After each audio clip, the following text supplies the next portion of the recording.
Greetings, everyone. Thank you so much for joining today's session. We're very much excited to join you for this concurrent session. We've been preparing to share our experiences in ways that LEND and UCED networks have been important to our contributions to disability for the continent of Africa. Through the formation of a nonprofit group called the African Association of Disability and Self-Advocacy Organizations, or AADISAO. Donald Metzger is president of AADISAO and a former AUCD Leadership Academy alumnus, and currently serves Director of Outreach at the Minnesota UCED.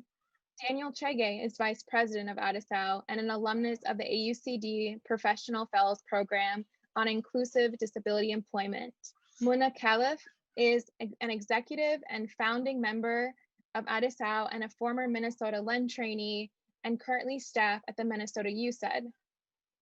Michaela Mukongolwa is an executive and founding member and has been a longtime partner / consultant at ICI. My name is Whitney Terrell. I'm also very happy to serve as AADISAO secretary. I'm a second-year Minnesota LEND trainee and currently a first-year trainee at the Vermont LEND. Very much happy to be here with you. First, I'd like to turn to Dr. McDonald Metzger. McDonald, tell us a little bit about your work and why you decided to call for co-leaders, but especially to be a founder of AADISAO.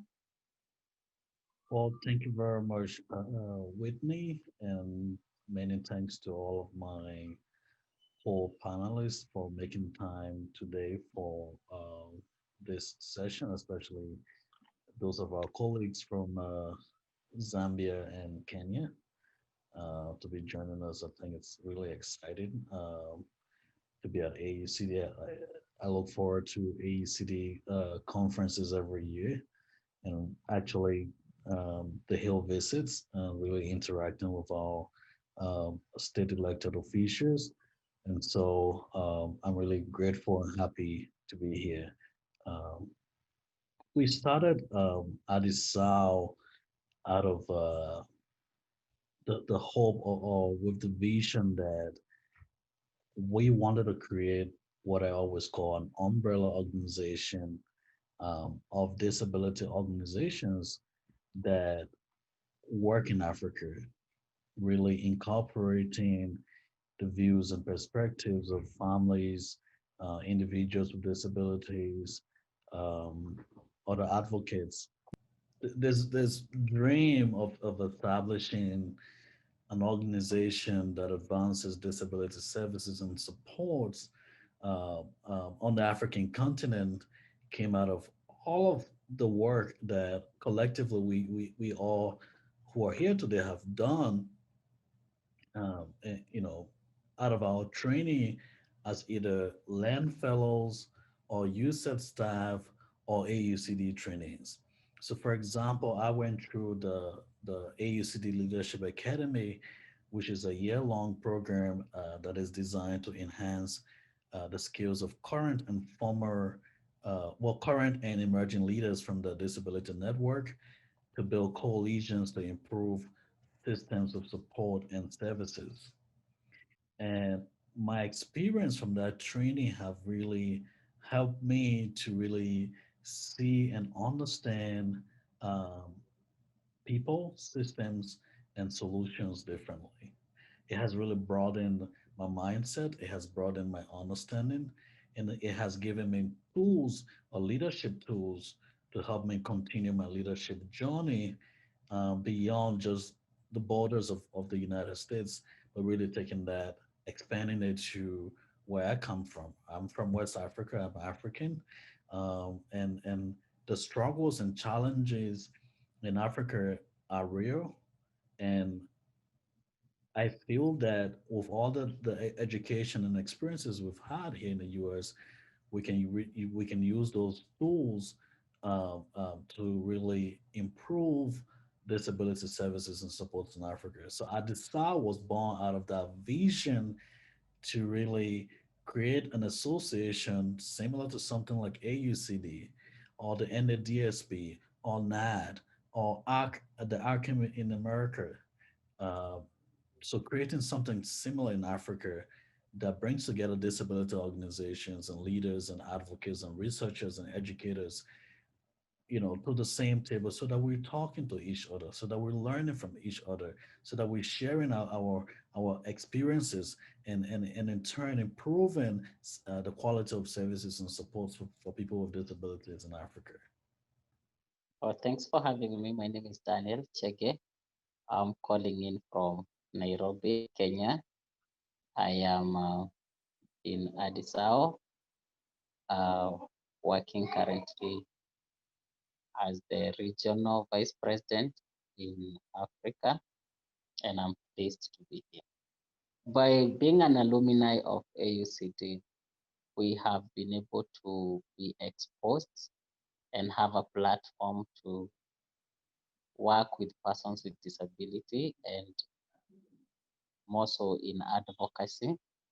And this, I think, has shaped a lot of our work in ADISAO, because as it is bringing very many organizations, smaller organizations for persons with disability in Africa, region-wise, and Kenya. And what I should say is that the way our organizations work in Kenya and in regionally is that there are several very small organizations, like community-based organization, that come together, and people from a community come together, start championing their interests together in a community-based model. And so we are excited about ADISAO because it comes in to feel as a big brother for all these smaller organizations that lack a little bit of structure, a little bit of training. More so, there are so many gaps that I've seen ADISAO come in and fill. Greetings, everyone. Thank you for having me. I am, like Whitney said, my name is Mona Khalif. I am honored to be here with all of you. This is my second time being able to attend a AUCD conference.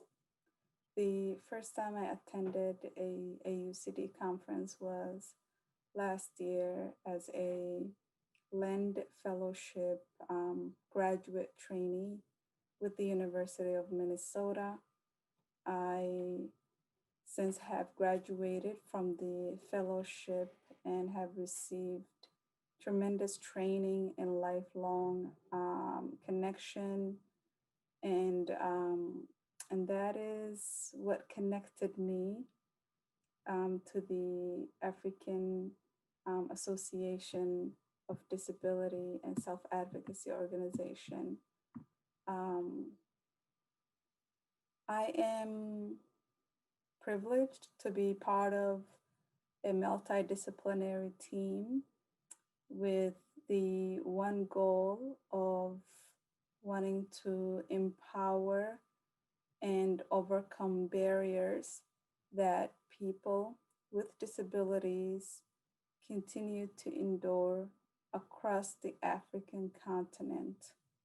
Although I grew up here in the United States and am a US citizen, I am from East Africa, like Daniel. I'm from Somalia and Ethiopia. So to be part of an organization that is that has a mission of helping some of our most vulnerable population is a privilege and honor.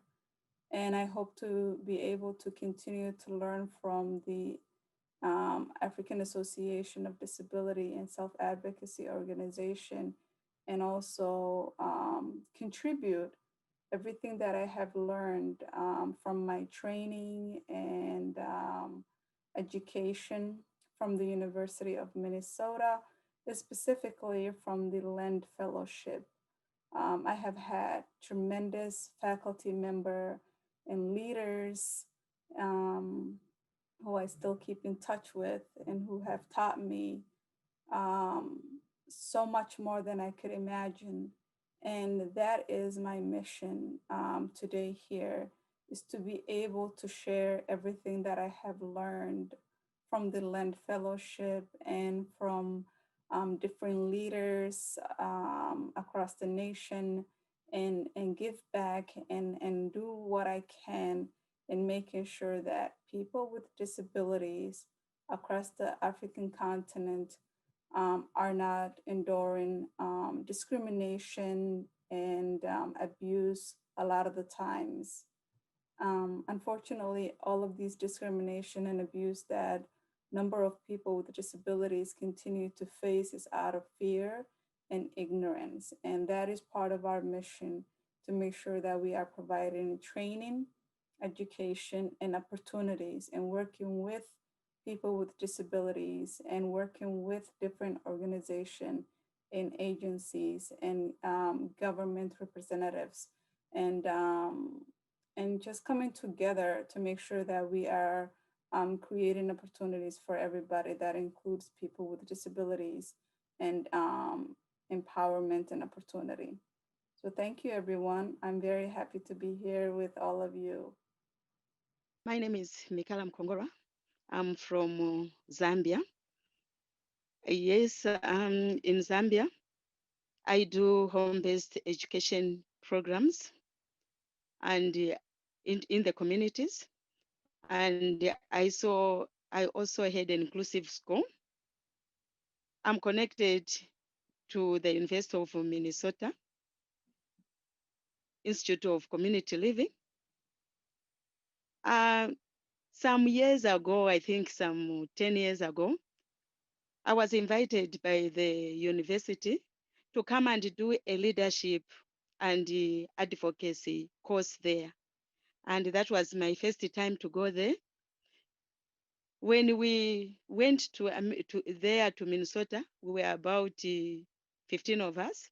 And then we came back here in Zambia to try to implement what we had learned.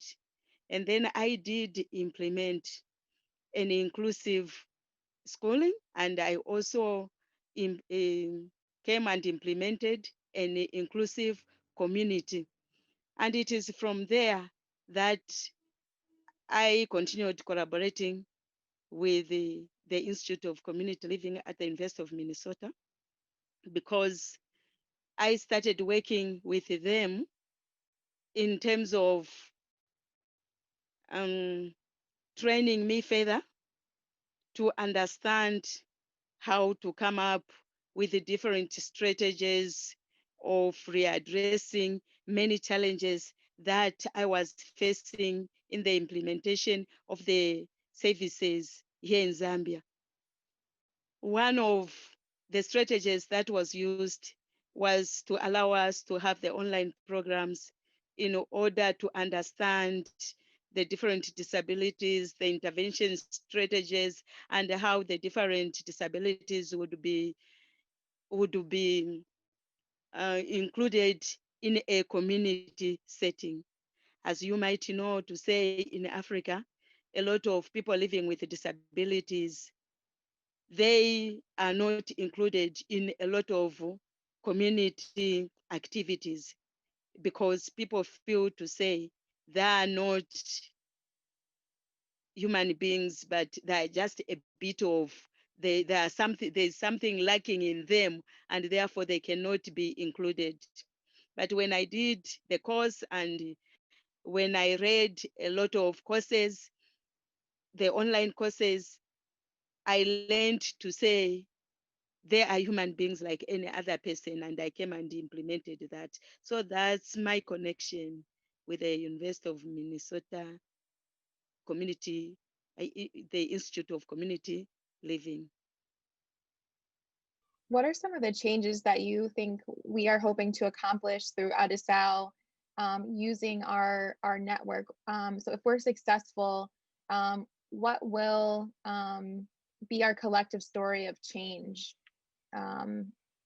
after, let's say, a decade of impact or influence? So we started as LEND or our respective training programs, and now we've got this organization that we're trying to start and have launched. So what would you say would be our impact over time? Well, again, our long-term vision is really that we want to embrace or see all abilities, people with all abilities as important, as vital, and an integrated part of every African country and community. We want people in Africa to feel that disability or having a disability should not stop you from living or should not stop you from being included in the life of your community, or having a disability should not relegate you to a hut where people only think of you when they've had dinner and whatever is left over they throw that to you. That's not what we should be. That's not what we want, to happen to people with disability. We want to change that mindset. We want to change attitudes and behaviors on the African continent, people's attitudes and behaviors towards people with disabilities and mental health needs on the continent. We want to promote culturally responsive policies and practices. We want to provide training resources and support for members of our organizations, that we can collaborate or work together on conducting research on disability issues on the continent. You heard from Daniel, like in his country, in Kenya, there's really limited data on a lot of disability topics or issues in that part of the world. So if you're going to use data to make informed policy changes or policy decisions, where is that data going to come from? So really, we want to work with different organizations that are already on the ground, working in these communities to do research, to collect data, to do different surveys that will inform policies and practices. We want to also promote person first and person centered practices. We want people with disabilities to be respected. In most African countries today, that is far from reality. You heard Daniel when he said that if you go through the country of Kenya, you see people with disabilities or people with mental illness all around at different street corners, and people throw things at them, people call them really bad names or disrespectful names, and they are treated really badly. We want to change that, and we think we can change that with training, with awareness and outreach to different communities.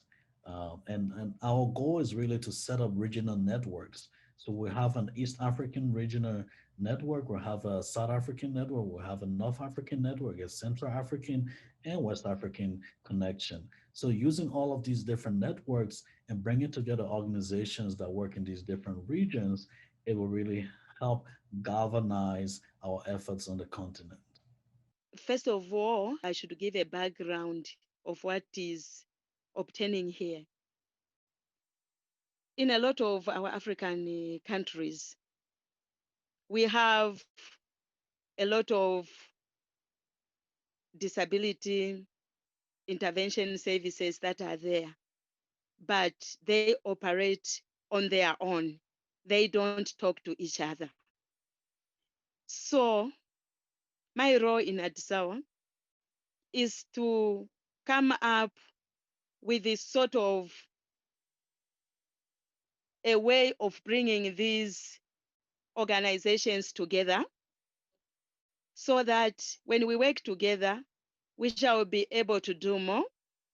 We can train people to be good leaders that will see to it that all those living with disabilities, they are well cared of.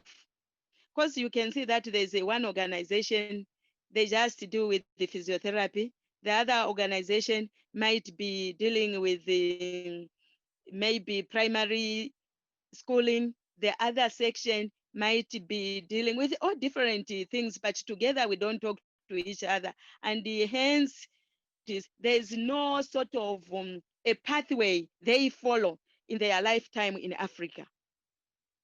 You find that they might be, especially those with the intellectual disabilities and those with mental, and they'll end up just going, for example, here in Zambia, up to grade 7, because they cannot pass the central research exams. It ends there. They don't know where next to go. So with the ADISAO, we would want to come up with a clear pathway and support all those services in order to come up with good strategies that can readdress big issues that are here in Africa. And to the group, I just want to offer, as people of African heritage, I think that we may have people listening in who perhaps haven't had the opportunity to engage with perhaps US based African communities, or let alone travel to African countries to experience the many cultures even within countries. So one of the things that we've talked a lot about and I'm very interested in is, how do we think about systems change rather than culture change, and what does that mean for our organization's approach to our specific focus on disability and African in the African context? Well, if I was to maybe go first and answer that, I would say, as I've always said on calls or meetings like this, or in conferences like this, Africa itself is not a country; it's a continent with very rich history, with very rich culture and traditions, and each African country has its own cultural practices and traditions, and we want to respect those traditions. We want to respect those cultures, but also we want to ensure that we can make systemic changes from the grassroots level by, like I mentioned earlier, by creating awareness, by using radio and social media, or other non-traditional media platforms to really educate people on the rights of people with disability. There is the Convention on the Rights of People with Disabilities that is widely accepted in Africa, that some organizations have been promoting. But how many people in villages, say for example in Zambia, maybe 10 hours away from Lusaka, how many people know about that convention? How can we publicize it? How can we educate the general public about it? How can we help change people mentality, that they will begin to see people with disabilities differently? How can we work with policy makers um, to begin to put in place policies that will really improve the quality of services and supports for people with disability? The concept of providing support to people with disability is still limited to the United States or to the Western world. In Africa, support is thought of differently. Government really makes support to people with disability like a second or third option, like it's not prioritized. And that's something that, in terms of making systemic changes, that ADISAO is going to work with its partners on the continent to really promote that government should begin to put in place policies that will help, even in the workplace, that will help include people, and when I say include, I mean really actively engaging people and including them in the life of their workplace, in the life of their communities. So, for example, in Kenya, there are laws on the book about having a 5% employment of people with disabilities at various workplaces. But in practice, you really do not see that. So, how can we move from just what's on the paper or what's in the policies to really enforcing those policies and bringing them to life? Those are things that we want to work with different governments across the continent to really do. One, push, advocate for inclusive policies and practices, but also work with these different government institutions to enforce those policies. Work with our community leaders to really ensure that people are included in the life of their community, that people with disability can serve as town chiefs, can serve as governors, can serve as policemen, can serve as nurses. People with disabilities do not always want you to be doing things for them. They want to be able to do things for themselves. If you provide them with the right environment, the right tools, the right resources, and the right skills, they can be able to do things for themselves. They do not always want a handout for you from you. They don't need your pity. We cannot continue to do that. We need to begin to see people with disability as people and not second class human beings. AADISAO has brought us another platform to work regionally with organizations that deal with persons with disability, especially in Kenya and regionally. We are reaching out for the people in East Africa now, that is majorly in Tanzania and Uganda, especially the alumni of the same program that we were beneficiaries of. And so far, we have been able to also work with the universities around. I have successfully been able to start an Institute of Disability Studies in one of the local universities in Kenya. And all this ground, the mileage we are having on the ground is because of the professional fellows first. And we have really gained a lot of insight on what it is expected of the best services. And more than that is because now we have a platform as AADISAO, which is able to bring together all small organizations, especially in our region. I'll talk of, yes, this region, the southern region of Africa. Disabilities services of those living with disabilities are in pockets. They are not well coordinated and they are not well run. Why I say so is only those that have mild disabilities, they can access a school, they can access a place where they can do basic training. But those with severe disabilities, you can never see them anywhere.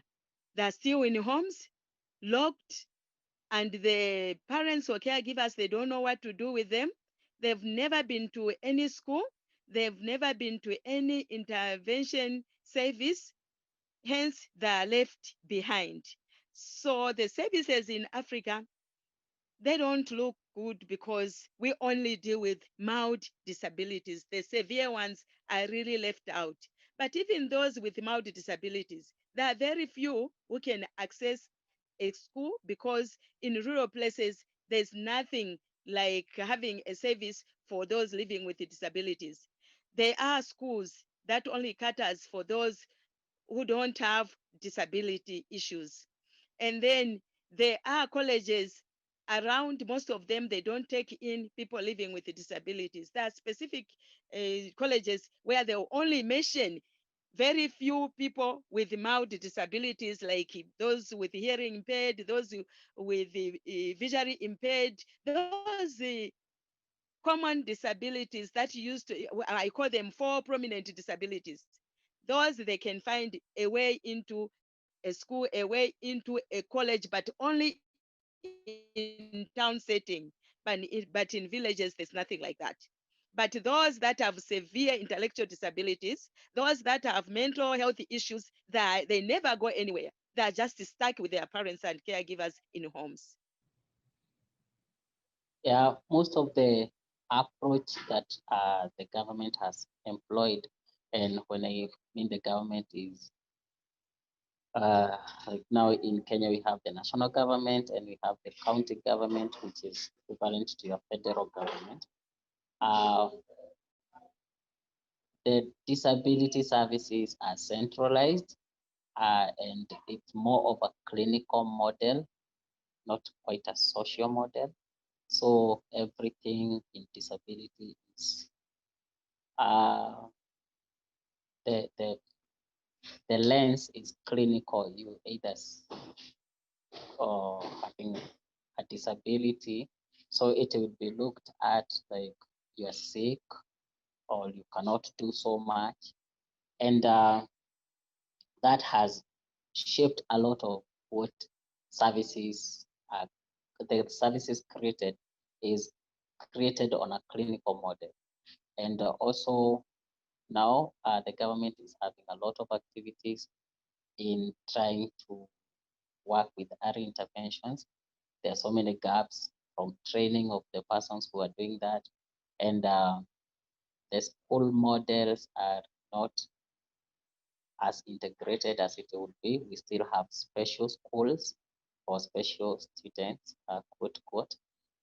So we, right now, every advocacy, every part of intervention is looking at how best we can have an integrated community and change from a clinical model to a social model where we can look at community living for person with disability from childhood, adulthood, schooling. There should be proper sensitization and training programs to the service providers. There should be a prototype sort of arrangement whereby all our African countries can come and see to say, even these children or even these youths that we are leaving behind, they can do something. So if we come up with an institute whereby it's a prototype where people can come and see happening in Africa, and that those people whom they think they cannot do anything, they should show their skills, and they should be able to share with the other African countries. But mostly, I think the key point here is proper training of those who are providing the services so that they reach out even to those that are not being included at. Yeah, those are great points. I think there still is very much this negotiation between like the, kind of the pity model or the charity model, because many countries have cultures that are very religious, and so there is that element. But I think when people start to understand sort of the difference, that they can negotiate that change for themselves and maybe with a new perspective. I'm really also curious to hear from all of the panelists, um, or at least a couple of you, what aspects of your leadership training in the LEN program has helped you face these challenges? So we know there's kind of the topics of disability and the expertise that we need to build, the sort of cultural expertise that needs to be built in partnership with communities. But can you talk a little bit about how you've changed as a leader as a result of going through a training program like LEND, for example?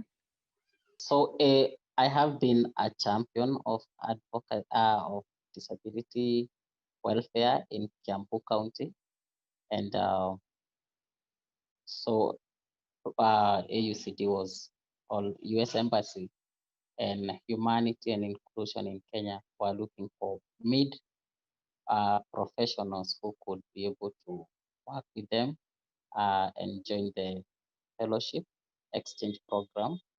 I was able to do that successfully, and I was attached in ICI Minnesota.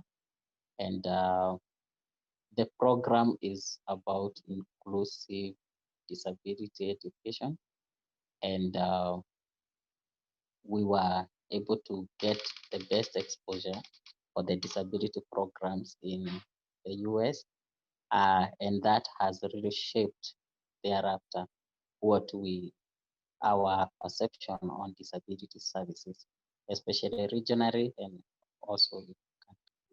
Well, Whitney, if I can add to what the other panelists have said, I would say, for example, when I went through the AUCD Leadership Academy, that academy really focused on the exploration of shared values and commitments to civil and human rights, assessment of personal and leadership strength, skills in building partnership to achieve collective impact, and establishing personal and professional leadership goals. And part of my leadership goal, when I was at the Leadership Academy in Georgia, at the Center for Leadership in Disability at Georgia State University, when I was there, part of my goal was really um, organizing or setting up an organization in Africa that will really bring together disability organizations. So AADISAO is really an outcome of that. I just saw, so the Leadership Academy and my journey really gave birth to this concept or this idea of ADISAO. Because when I was there, I was thinking and asking myself, we have AUCD, we have all these different networks of professionals and organizations and university centers around the country. But if I reflect and look back at the continent of Africa, how many disability organizations and networks do we have? To the best of my knowledge, there's only one, and that's in within the South African region. That doesn't even cover the entire continent. It's just within the South African region. Uh, and I was like, well, I think it will be a disservice with all of the different experiences that I have gained here at the academy, with all of the relationships I have built within the AUCD network, and if I'm not leveraging those connections to really bring people together to set up an organization like AUCD on the African continent. And that's how we started with ADISAO. And so I would say really part of my learning was really exploring or going through my leadership journey from kindergarten, from when I became a classroom prefect within kindergarten, and moving up to becoming a school prefect when I was in high school. I didn't really understand my growth from childhood to now, that I have the different leadership roles that I've held since then, and how that have prepared me for what I'm doing today.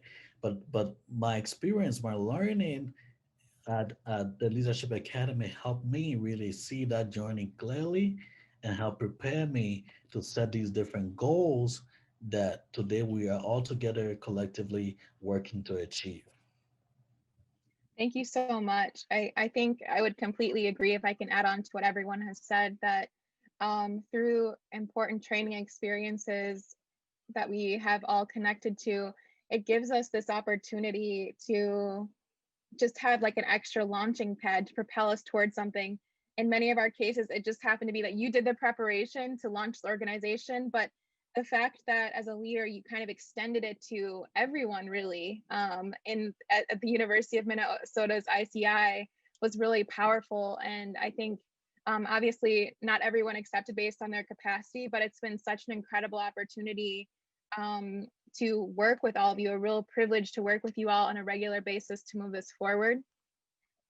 If you were to offer maybe an invitation for ways that people could connect with us, or at a minimum ways that they can think about their work in relationship to communities or even whole countries perhaps that do not have disability services and supports in place, um, what kind of advice would you offer the AUCD network and attendees of this year's conference? Well, thank you very much, Whitney. I think that's a brilliant question. Um, I have attended a lot of the international committee meetings at AUCD, and I remember the last time when I was at one of those meetings, and there were fellows from West Africa, I think, who attended, and some from East Africa, and I did mention that um, there was someone else from the World Bank actually attending, and I think she works within the African department. Um, and I mentioned, and I remember saying at that conference that there's so much in America that we need to be thankful for. There's so much there's also so much in America that we take for granted. But if you were to travel to any of these African countries, go to any of the villages or even towns or even the cities and visit, um, you know, centers, because in most countries they're called centers or mental health centers or clinics, and see how people with mental illness are treated, and see where they sleep, and see the food they eat. you will be really, really, really grateful uh, for the level of support that people with disabilities are getting in the US or in the Western world. And you will do whatever you can to rally your colleagues to work with different organizations to really advocate for support for people in those countries if you really care about people with disabilities and how and their quality of life. What does it look like to actually sustain that sort of collaboration? So many of us who are on this panel, we are based here in the U.S. Or maybe traveling periodically back to the continent. But what does it look like to actually sustain this sort of systemic intervention that we're talking about and building up this network and capacity? How do you think that we as ADISAO and maybe professionals on this call can actually help sustain the work that we're doing there? What does it look like in terms of people and capacity building? What does it look like for systems? Maybe if there's anything else you want to add. I know you've touched on some of these a little bit, but especially thinking about people. Well, one is relationship building, because I think that's a very important aspect of our work. I think we want to build a sustained, relationship with the leadership of AUCD, especially the international committee, members of the international committee, and those within AUCD network who are not members of that committee, but have interest in working with all disability organizations in Africa or expanding the reach of their programs and services outside of the United States and focusing on work in Africa. We want to be a link between you or your institution and disability organizations on the continent. These organizations and the people they support are hungry for information. They are hungry for knowledge. If you have training that members of our organization can benefit from, please reach out to us. If you have resources that members of our organization can benefit from, please connect with us. Our email is info@adisal.org, or go to our website. Just send us information from the website directly. We'll be able to connect you with members of our organization from different countries across the African continent. Um, if there are grants that we can collaborate on along with members of our network, we'll be happy to reach out to you and collaborate on writing those proposals. If you see something that you think might be beneficial to the growth of our network, please do not hesitate to reach out to us. Uh, and I think these are the kind of things that will really um, grow our organization, grow our network, and make it sustainable. We cannot rely on our own because we're a very small organization. We're a small network, uh, but I think from the feedback we've been getting so far, the impact that we are making across the continent, is the work we're doing is little, but the impact is so great, especially from the feedback that we've been getting. And so we want to do more of that work. We want to do more of that outreach. We want to provide free training to organizations like we already do with direct calls. We have offered that, again, thanks to Amy Hewitt, who is the director of the ICI, the Minnesota USAID. She has offered direct calls to members of our network so that their staff and people within their network can use that training to improve their own capacity. And I'm sure there are a lot of other resources out there within your organizations or within your institutions um, that we can leverage. You have staff with great skills who can come on board and help us, who can help build this organization from the ground up. We want more people to come on board and work with us, whether you have an African heritage or not. As long as you care about people with disabilities, that's what matters. You don't have to be from Africa.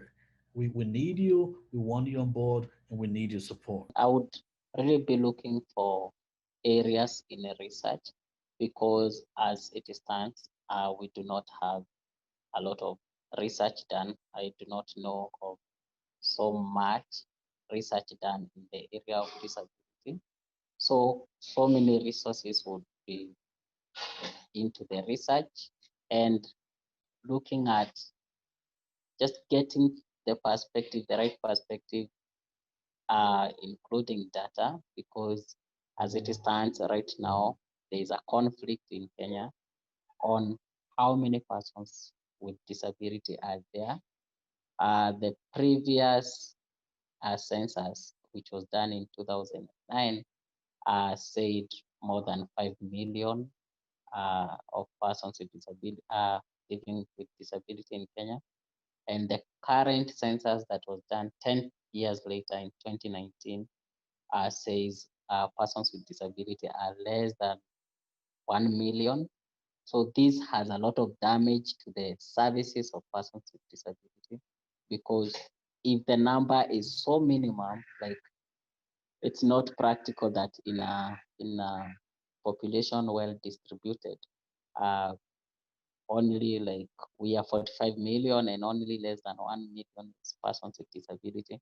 And this has a lot to do with the kind of the questions that were being asked during the census, and people were feeling like they could not identify with disability.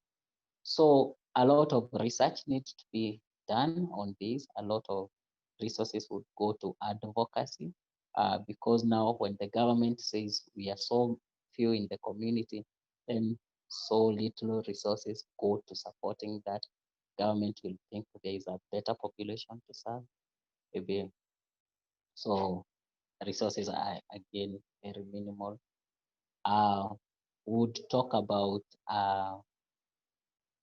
areas of uh, entrepreneurship. Persons with disability in Kenya are still really living hand to mouth. So I would be looking at empowering persons with disability to make sure that they have food, they leave the street, and they are able to live meaningfully, earn a meaningful wage or salary or a business that is decent.